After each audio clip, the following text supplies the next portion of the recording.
ఇదిగో బాలక, దాన్ని వాయించడం ఆప. నాకు నా చెవులకు కితకితలు వేస్తోంది. మహారాజా, బాలకుడు ఏదో విన్నవించడానికి వచ్చినట్టున్నాడు. ఈ కోలాహలాన్ని ఆపండి. ఎవరు నువ్వు? ఏం కావాలి? మీకెందుకు చెప్పాలి? మహారాజు మీరా లేక వారా?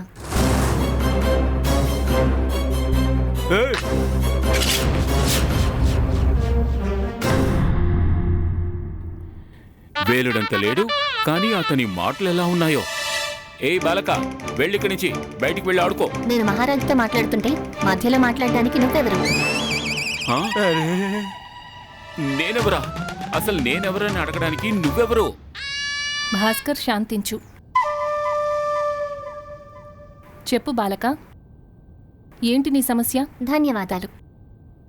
పంట నాశనమైన కారణంగా నా తండ్రి ఈ సంవత్సరం పన్ను కట్టలేకపోయారు. దానికి మహారాజు సైనికులు మా పొలాన్ని ఇంటిని కాల్చేశారు. పన్ను కట్టకపోతే అదే కదా అవుతుంది. ఏమంటారు మహారాజా?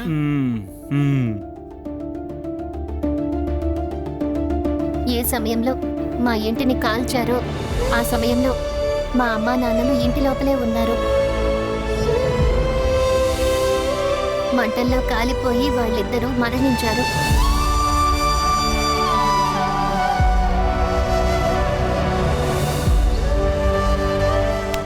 భగవంతుడా! అరే, ఇది చాలా బాధాకరమైన విషయం.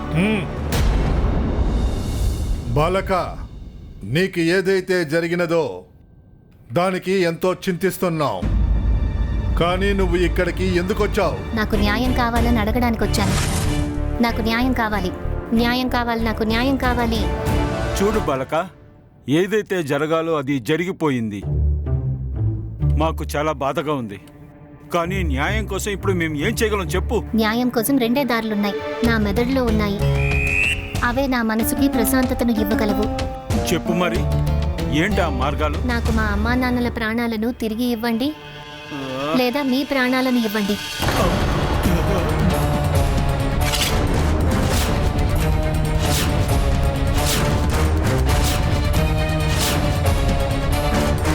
ఏ బాలక, నువ్వు వేలుడంత లేవు. అసలు ఏం మాట్లాడుతున్నావు నీకు అర్థం అవుతోందా? ఒకవేళ మహామాచిలో వారికి కోపం వచ్చిందంటే వారు నిన్ను నకుష్,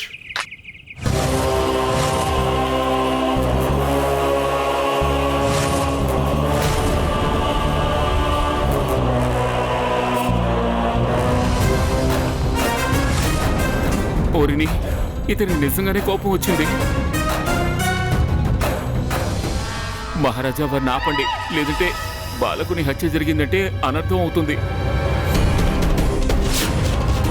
ప్రజలందరూ మీకు విరుద్ధంగా మారుతారు మహారాజా. మీరు రాజ్యాన్ని వదిలి పారిపోవలసి వస్తుంది. ఆయన ఆపండి.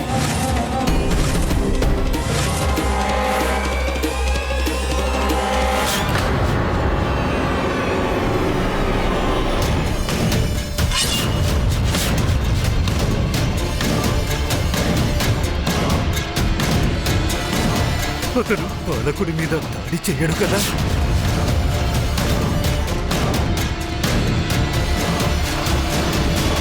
ఆగండి మహామత్య,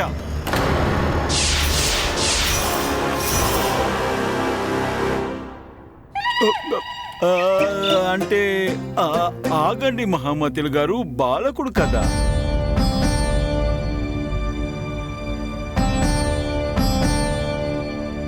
ఏ బాలక, చూడు, నువ్వు చిన్నపిల్లాడివి, అందుకే నేను నిన్ను క్షమించి వదిలేస్తున్నాను. వెళ్ళి ఇక్కడి నుంచి త్వరగా బయలుదేరు. వెళ్ళు, త్వరగా వెళ్ళమని చెప్పాను. బయలుదేరు ఇక్కడి నుంచి.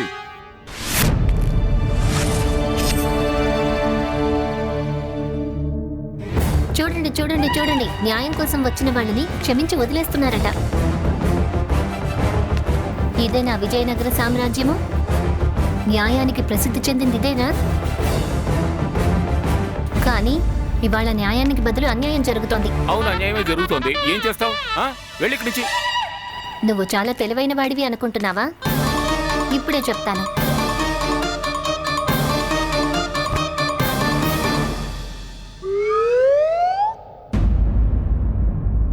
మహారాజా, నన్ను బాలకుడు అనుకుని నా న్యాయ ఆవేదనను మీరు నిరాకరించవచ్చు, కానీ న్యాయం జరిగే వరకు నేను వదలను.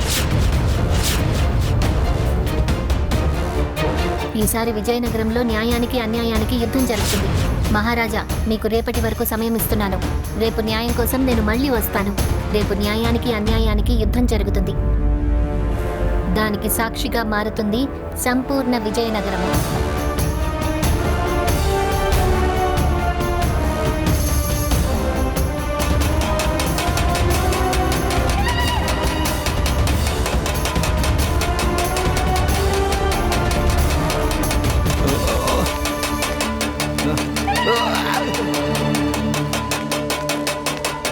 ఇవాటి సభ ఇక్కడే సమాప్తమవుతుంది. మహారాజు బాలకుమారుడికి, జై మహారాజు బాలకుమారుడికి, జై మహారాజు బాలకుమారుడికి, జై మహారాజు బాలకుమారుడికి, జై మహారాజు బాలకుమారుడికి, జై మహారాజు బాలకుమారుడికి. జై. మహారాజా, ఎవరది? ఓ, మహామతులు గారా, మీరా?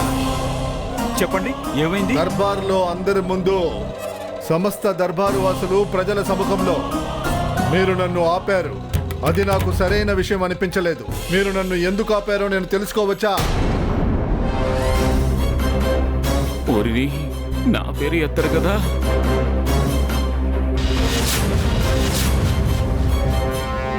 ఆ, నా బుర్రలో ఒక ఆలోచన వచ్చింది. ఒకవేళ మీరు రాజ్యసభలో దర్బారు వాసులు ప్రజల సమక్షంలో ఆ బాలకుణ్ణి మీరు వధించి ఉంటే ప్రజలందరూ కూడా మనకి విరుద్ధంగా మారేవారు.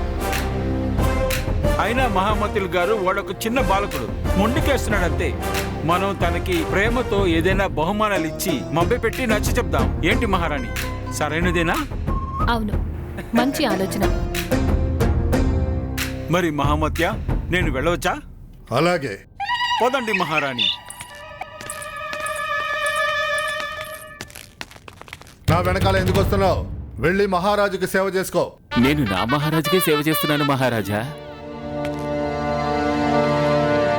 నా పట్ల నువ్వు చూపిస్తున్న ఈ భక్తి మోసం కాదు కదా?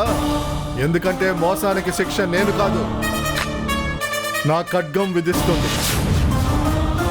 అర్థమైందా? అర్థం కాలేదా? తమరు ఏం మాట్లాడుతున్నారు మహారాజా? నేను తమరు వేడుకుంటున్నాను, దయచేసి నా శ్రద్ధా భక్తుల్ని తమరు అనుమానించకండి. నేను తమకు సేవ చేసే అదృష్టాన్ని నాకు ప్రసాదించండి. సరే, ఇవాల్ట నుంచి నువ్వు నా నీడలోనే ఉంటావు. రేపటి నుంచి వచ్చేయ్. ఆహా, అలాగే మహారాజా. మహారాజుకి జై, మహారాజుకి జై, మహారాజుకి జై, మహారాజుకి జై, మహారాజుకి జై. నీకు సిగ్గనిపించటం లేదా? నీ తండ్రి పేరును, గౌరవాన్ని మట్టిలో కలిపేస్తున్న విజయనగరం శత్రువుకి జయజయకారాలు పలుకుతున్నావు. నీ మీద ద్వేషం కలుగుతోంది. మహారాజుకు జయము, మహారాజుకు జయము, మహారాజుకు జయము.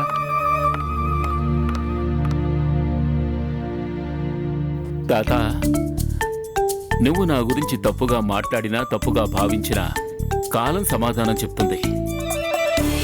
ఇవాళ జరిగిన సంఘటన గురించి సంపూర్ణ విజయనగరం అంతటా నిప్పులా వ్యాపించి ఉంటుంది.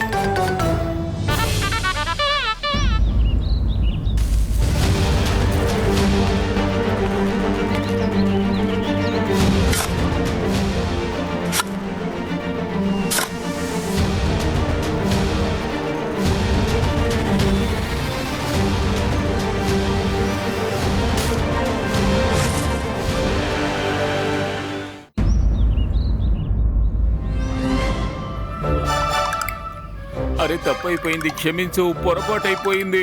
నీ పొరపాటు నా ప్రాణం తీసుండేది. చెప్పింది వేరొకటి, దర్బారులో మాట్లాడింది ఇంకొకటి. గుంజిళ్ళు అస్సలు ఆపకూడదు. నేను తీస్తున్నాను కదా. చూడు, నా వల్ల నువ్వు అనవసరంగా కష్టాల్లో పడుండేవాడివి, కానీ నిన్న పరిస్థితి నుంచి రక్షించింది కూడా నేనేగా. సమస్య నుంచి బయటపడేశావా? స్వయంగా ఇరికిస్తావు, తర్వాత చూడు, ఆ విధంగా చేయాల్సి వచ్చింది, లేదంటే మన మీద అనుమానం వచ్చేది. అయితే ఇదంతా ముందుగానే చెప్పాలి కదా. నేను బాలకుణ్ణి, నాకెలా అర్థమవుతుంది? అరే తప్పే బాబు, వదిలేయ్, నన్ను క్షమించు. దయచేసి నన్ను క్షమించు క్షమించు.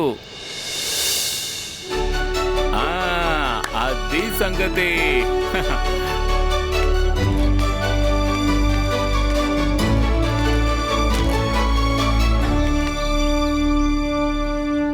అరే, నీకేమైంది స్వామి? నేను మా నాన్నగారి మీద ఎప్పుడైనా అలిగితే నాన్నగారు కూడా నన్ను ఈ విధంగానే ఎత్తుకొని గుండ్రంగా తిప్పుతూ ఉండేవారు, అలక తీర్చేవారు.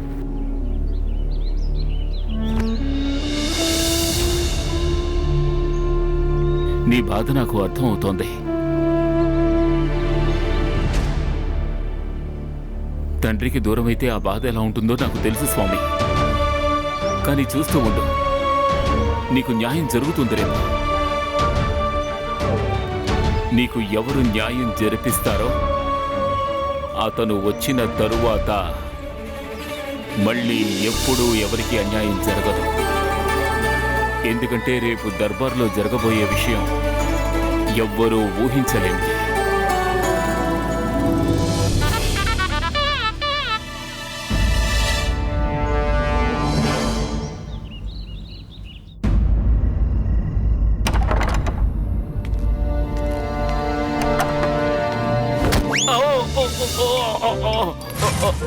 దెబ్బలు తింటారు అన్న విషయాన్ని విన్నాను, కానీ ఇంట్లోకి అడుగు పెట్టగానే దెబ్బలు తింటామని మాత్రం వినలేదు. ఎందుకు కొట్టావు నన్ను?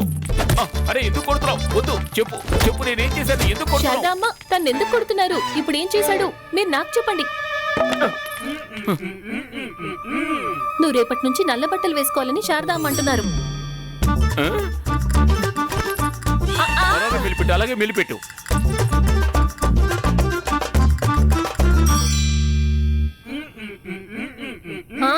శారదామ్మ అంటున్నారు నువ్వు కైకాలకి సేవకుడు అవుతావా అని. అరే, ఆగు ఆగు ఆగు, ముందు నాకు విషయం చెప్పు. నీకు ఈ విషయం ఎలా తెలిసింది? అది సంగతి. ఈ నిప్పు నువ్వే రాజేశావా?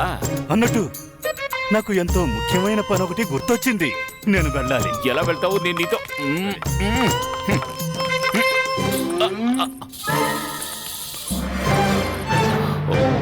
పిచ్చివాళ్ళ ఉన్నాడు.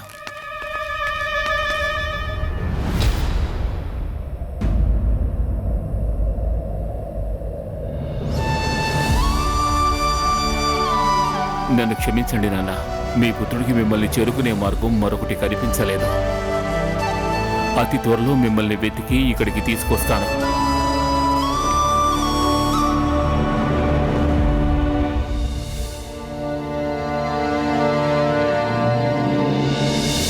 మహారాజు బాలకుమారులు విచ్చేయుచున్నారహో.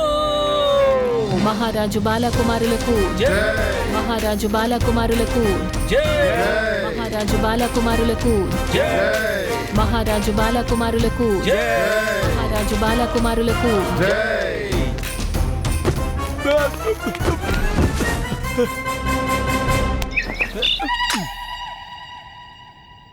ఎప్పుడు చూసినా పడిపోతూ ఉంటారు. సరిగ్గా కూర్చోవడం కూడా రాదు. ఇవాళ దర్బార్లో సంపూర్ణ విజయనగరం ఎందుకుంది? ఇవాళ సంపూర్ణ విజయనగరం వచ్చింది మహామత్య. ఎంత తీవ్రమైన దృష్టి ఉంది? అవును మహామత్య. అదే అడుగుతున్నాను. తెలీదు మహామత్య. ఇవాళ చాలా వేడిగా ఉంది. విసనకర్ర నాకిక్కడ విసిరే సేవకుడు ఏమైపోయాడు? అంటే భాస్కర్ ఏమైపోయాడు? మహారాజా, నేను ఇవాళ అతనిని బయటికి పంపించాను. ఎందుకు?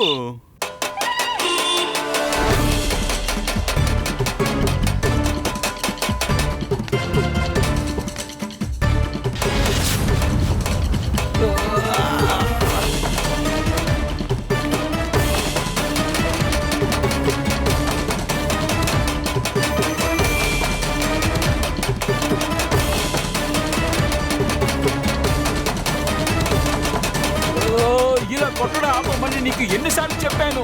ఆపు ఆపు, నాకు చెవుల్లో కితకితలు వేస్తుంది. మహారాజా, మీకు నిన్ననే చెప్పాను కదా, ఇవాళ నేను న్యాయం కోసం వచ్చాను.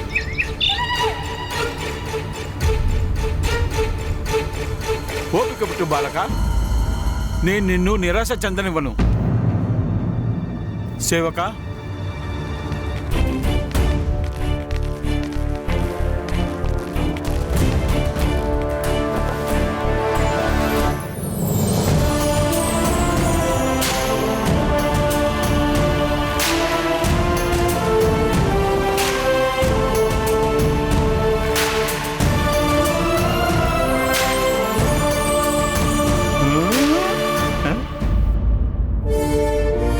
ఏం చూస్తున్నావు బాలక? ఇదంతా నీకోసమే. ఇప్పుడు నేను నీకు నీ చనిపోయిన తల్లిదండ్రుల్ని తిరిగి ఇవ్వలేను, కానీ నీకున్న అవసరాలన్నింటినీ కూడా నేను నెరవేరుస్తాను. ఇవి కాకుండా నీకేమన్నా కావాలంటే నాకు చెప్పు, వాటిని కూడా నీకు ఇప్పిస్తాను. మంచి మంచి బొమ్మలతో ఆడుకో, పిండి వంటలు తిను, కూరగాయలు తిను, సంతోషంగా ఉండు.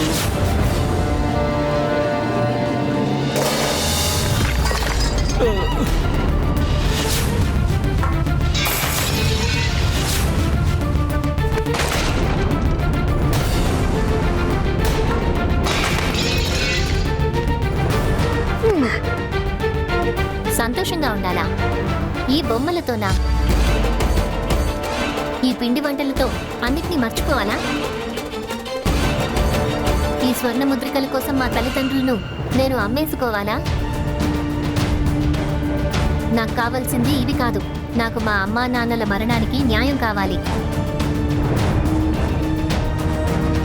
ఒకటి, నాకు మా అమ్మా నాన్నల ప్రాణాలను తిరిగివ్వండి, లేదా మీ ప్రాణాలను ఇవ్వండి. బాలక,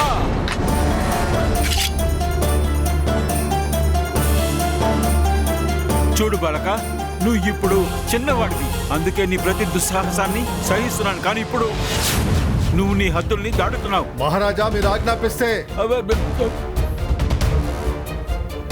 మహమ్మద్ గారు, అర్థమైందా?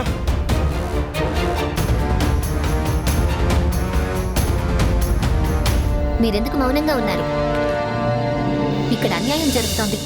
ఎవరు ఏమీ మాట్లాడడం లేదు. మా అమ్మా నాన్నల ప్రాణాలకు విలువ ఈ బొమ్మలు పిండి వంటలతో కడుతున్నారు. మీరందరూ చూస్తూ ఊరుకున్నారు. న్యాయం కోసం చేసే ఈ యుద్ధంలో నాకు తోడుగా ఉండడానికి ఎవరూ లేరా?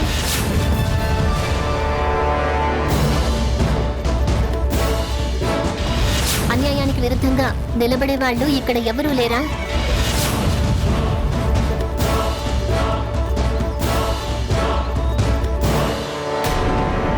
నిస్సహాయులకు సాయం చేసేవాళ్లు విజయనగర సామ్రాజ్యంలో కనీసం ఒక్కరు కూడా లేరన్నమాట.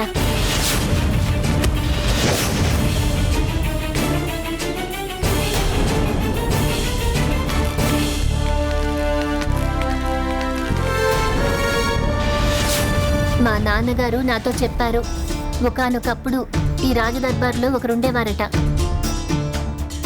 అందరికీ న్యాయం జరిపించేవారట, ఉండేవారట. బలహీనులకు, నిస్సహాయులకు తోడుగా ఉండేవారట. వారెక్కడికి వెళ్ళిపోయారు? ఎక్కడున్నారు వారు? ఎక్కడున్నారు? ఇప్పుడు నాకు న్యాయం ఎవరు జరిపిస్తారు?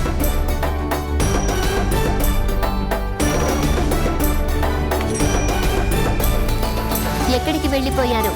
వారెక్కడున్నారు?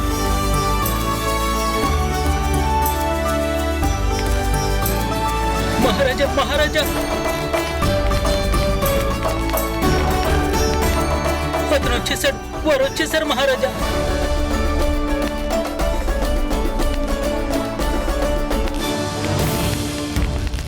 వారు వచ్చేసారు మహారాజా. అరే, ఎవరు వస్తున్నారు ఇటువైపు? ఎవరి గురించి మాట్లాడుతున్నావు?